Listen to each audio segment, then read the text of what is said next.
In Peru, Congress sworn in Dina Boluarte as the new president of the country following the arrest of former President Pedro Castillo. The president of Cuba, Miguel Díaz-Canel Bermúdez, arrived in Grenada on an official visit as part of his tour of Caribbean nations. Syria's Minister of Foreign Affairs, Faisal Al-Mikdad, received the United Nations Special Envoy, Geir Pedersen, amid efforts to end the conflict in the country. Hello, welcome to From the South. I'm Luis Alberto Matos from the teleSUR studios in Havana, Cuba. We begin with the news. The Peruvian Congress swore in Vice President Dina Boluarte as the new president of that country. The move comes after former President Pedro Castillo dissolved Congress and the legislative body, in turn, approved a motion of vacancy against him.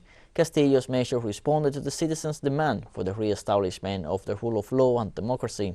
In view of this, the new President Dina Boluarte asserted that she will assume the presidency of the nation with responsibility, and at the same time she asked for a political truce to declare a government of national unity.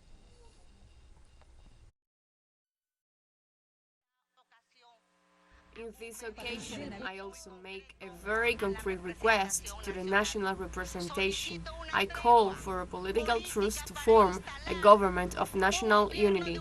This high national responsibility must be assumed jointly by all of us. This Wednesday, the then President Pedro Castillo dissolved Congress and decreed a curfew for 90 days. The armed forces and the police did not support him. His ministers and the general commander of the army resigned. The different powers of the state pronounced themselves against Castillo's decision. After his removal from office, former President Pedro Castillo was arrested. It is worth mentioning that 2 days ago, the Congress Subcommittee of Constitutional Accusations dismissed a couple of denunciations against who today was sworn in as president. And who is Dina Boluarte, the newly sworn-in president of Peru? The now first woman president of the country graduated as a lawyer from the University of San Martin de Porres. Boluarte also worked as a lawyer and head of one of the offices of the National Registry of Identification and Civil Status. She was candidate to the vice presidency during the general elections of 2021 for Peru Libre Party on the formula headed by Pedro Castillo.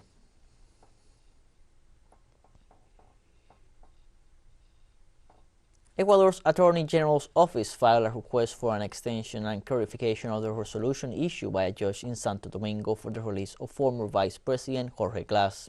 In the request, the Service of Attention to Prisoners considered that there were irregularities on the part of the judge in charge of the case, who issued the release of Glass, as a violation of judicial protection and lack of competence of the magistrate, since the lawyer has jurisdiction in Santo Domingo and the accused was detained in Quito.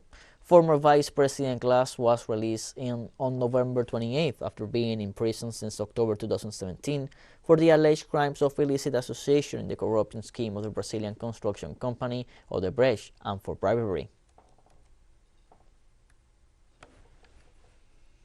In Bolivia, the National Summit Against Racism and Discrimination moves forward. The event aims to set a national policy against racial and ethnic discrimination.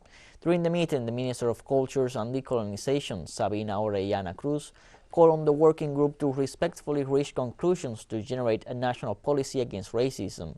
Orellana also criticized the last violent incidents carried out by the Pro Santa Cruz Committee during the 36-day strike in the Eastern Department. The minister also said that the summit will contribute to interculturality in the plurinational state and also insisted on the need to self-critically evaluate the role of national institutions in the fight against racism and discrimination. The plenary session of the Brazilian Senate votes on Wednesday on the so-called Transitional Constitutional Amendment proposal, which seeks to finance Auxílio Brasil, a social assistance program. The proposal's main objective is to ensure the payment of 600 Brazilian reais, equivalent to $112 a month, for a family bag starting on January. The plan also contemplates raising budgets by more than $27 billion for the direct subsidies to the project, which aims to aid the poor. The elected government of Lula da Silva also promised additional economic aid for each child up to 6 years old.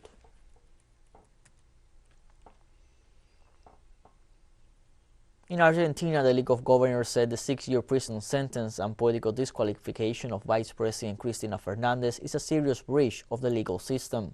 According to a statement signed by provincial governors, the sentence can be considered as one of the greatest offenses to the democratic system, as it followed a process full of irregularities and violations to fundamental constitutional principles and guarantees. They noted that the prosecution failed to review documentary and expert evidence demonstrating the absolute regularity of the public works under the investigation. The signatories condemned that prosecutors and judges involved in the case said she had usurped powers under the executive jurisdiction of other areas of government, something constitutionally forbidden. The President of Cuba, Miguel Díaz-Canel Bermúdez, arrived in Grenada on an official visit as part of his tour of Caribbean nations. Upon his arrival, the President was received by the Prime Minister Deacon Mitchell. Later, they both visited the plaque in honor of former Cuban President Fidel Castro, which is located at the Maurice Bishop Airport. This comes after the President concluded his visit to Barbados, where he participated in the 8th CARICOM-Cuba Summit and paid an official visit to St. Vincent and the Grenadines as part of his regional tour to bolster cooperation ties.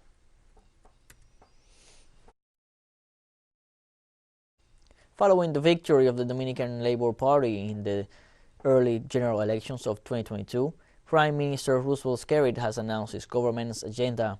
Prime Minister Skerrit said that he expects this to be a new page in the history of Dominica, and he detailed the essential pillars of the electoral reform process put forward by his new administration. The President said that his government has made the country flourish and has brought improvement in such sectors as public health, education, and infrastructure, and that in the coming years the country will see the development and improvement of many projects, including an international airport.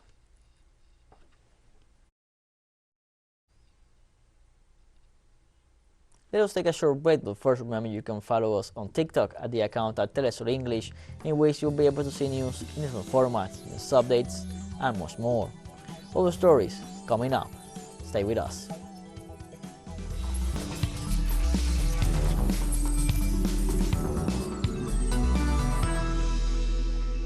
Welcome back from the South. The President of Mexico, Andrés Manuel López Obrador, introduced on Wednesday a series of laws that modify the electoral law and limit the actions of the Electoral Institute and the Electoral Tribunal. The President explained during his morning press conference at the National Palace that the changes were approved on Tuesday night after the opposition rejected the constitutional reform. Obrador also pointed out that those who rejected the reform also reject that the citizens elect the electoral councillors and refused to reduce the budget of the National Electoral Institute. In this sense, López Obrador added that with this measure, the operating expenses of the institute would be reduced by $250 million, although with the approval of the reform, the state would save at least $750 million.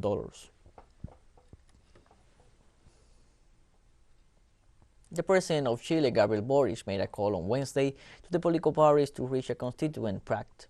After an extensive day of meetings on Tuesday, negotiating tables to implement a new constituent process failed to reach an agreement.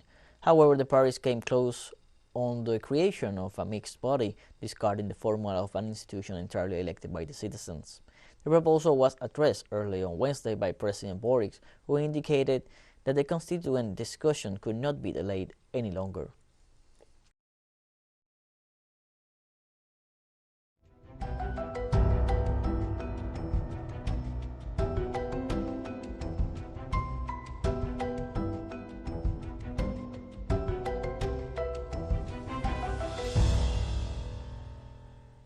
The increasing frequency of extreme weather events caused by climate change in Central America has become a serious problem for many rural communities, with the economic damage and food shortages forcing many to move away from new opportunities.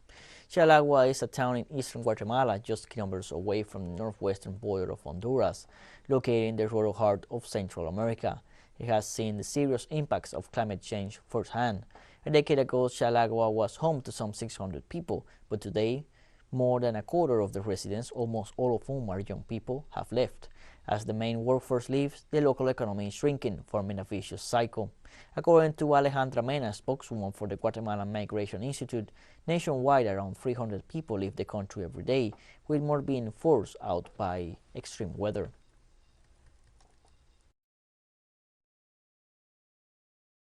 Bueno, todo lo que se ve en toda esta área This whole area used to be productive fields, but the more intense rains and the river changing course have wiped everything out. Climate change is very worrisome. We have lived through it, and I speak for my whole community when I say that we have been badly affected. Hawaiian authorities have mobilized the National Guard in response to the eruption of the Mauna Loa volcano, the world's largest active volcano, whose lava threatens to reach a major highway in the area. About 20 U.S. National Guard reservists were deployed to assist the Hawaiian county with road traffic management and other tasks relating to the volcanic eruption. The U.S. Geophysical Institute bulletin said the Mauna Loa lava front is now 3.5 kilometers from the road, and conditions make it difficult to estimate if or when the lava flow will touch the asphalt.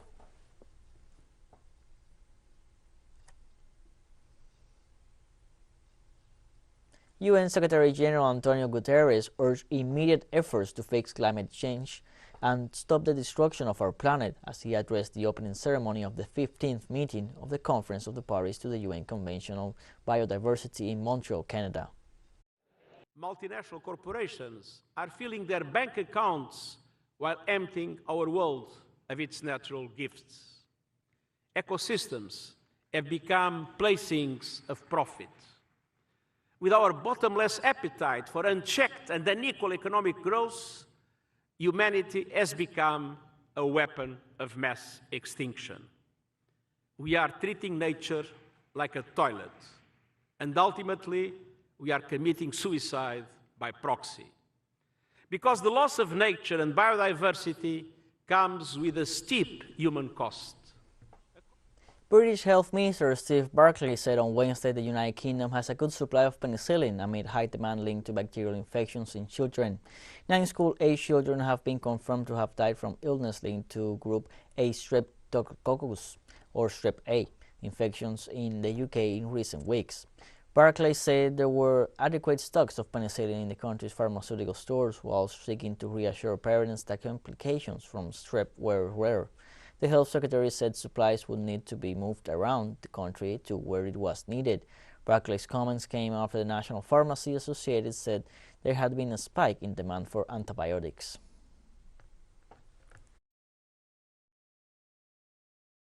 We have good supply. The medical suppliers are required to notify us if they've got shortages. Now, sometimes GPs can have particular surgeries if they've got a lot of demand in an area. That's quite routine, and that's quite routine. We can move the stock around our depots, so we have wholesale depots, or the suppliers have wholesale depots. So we're in very close contact with them. As of last night when we checked, they said they could reassure us that they've got good stock and we're moving that around to meet demand. And obviously parents are concerned at the moment because they see the stories. 1 in 5 children have this naturally, Strep A naturally. Complications are very rare, but it's important that we're vigilant, and that's really what the guidance is saying. So if any parents do have a child that's sickly, please look at the NHS website, really clear guidance on there on the things to look out. It is very rare we have these complications, but it's important that people are vigilant at this time. We have more news coming up after a final short break, so don't go away.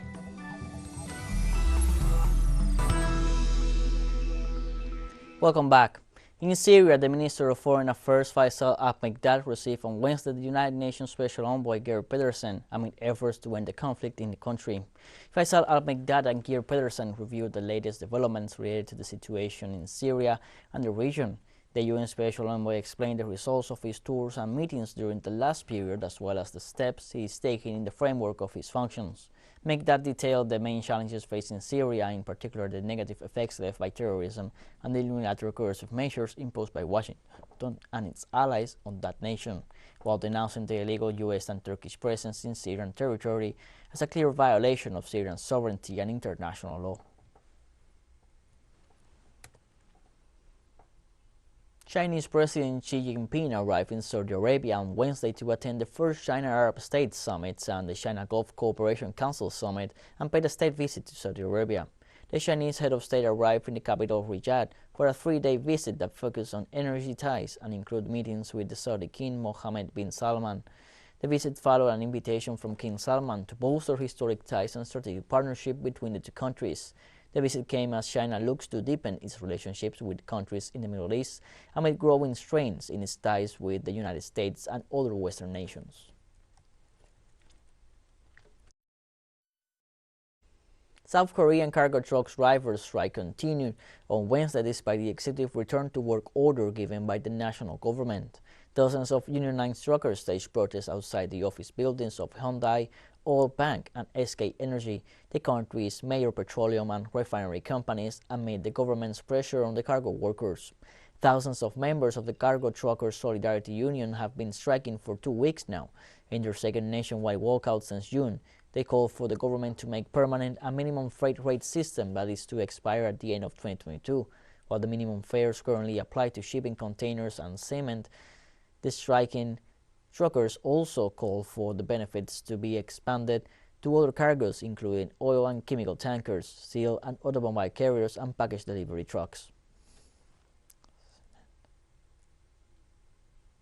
Russian officials did not exclude the possibility of moderately reducing its oil production given the uncertain situation caused by the decision of the European Union and the Group of Seven to cap the price of Russian crude.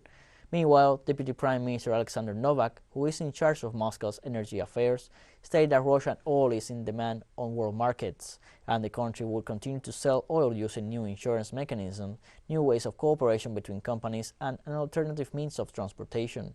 Novak warned that Moscow does not accept the price limit imposed in an artificial and non-market way, which can only lead to a global decline in investment, a shortage of oil supplies, and finally, an even greater increase in prices. EU member states agreed last week on a $60 per barrel cap on the price of Russian seaborne crude.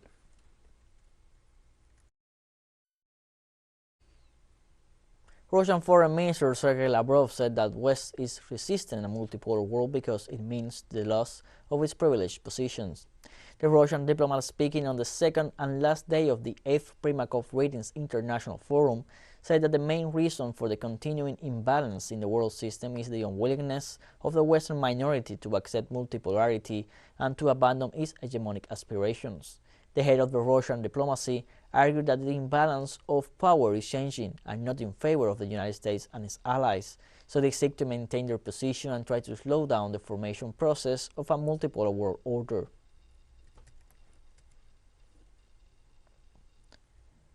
On Wednesday, a man blew himself off outside a police station on Indonesia's main island of Java in what appeared to be the latest in a string of suicide attacks in the world's most populous Muslim nation. Bandung Police Chief Aswin Sipayung said a man tried to enter the Astana Anjar police station with a motorcycle and detonated explosives, where police were waiting for morning assembly, injuring at least 3 officers. He added police are still investigating the attack in West Java's Bandung city, and where the man, who has not been identified, had links to radical groups. Indonesia has battled militants since bombings on the resort island of Bali in 2002 killed 202 people, mostly foreign tourists.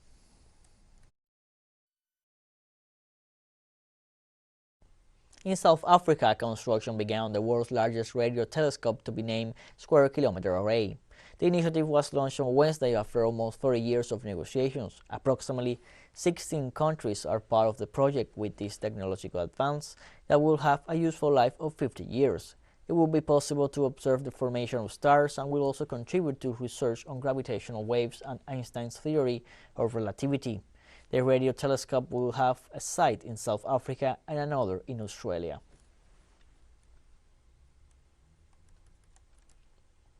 As the hearts of millions of fans live the emotions of the Qatar 2022 World Cup, teleSUR joins this sporting event with From the Field, a show that brings news, analysis, reviews, and more to our audience. Don't miss it, our show airs at 1 p.m. local time in Caracas and 12 p.m. New York. Remember, From the Field, only on teleSUR. We have come to the end of this news brief. You can find these and many other stories on our website at telesurenglish.net. You can also join us on social media, Facebook, Twitter, Instagram, Telegram, and TikTok. For teleSUR English, I'm Luis Alberto Matos. Thank you for watching.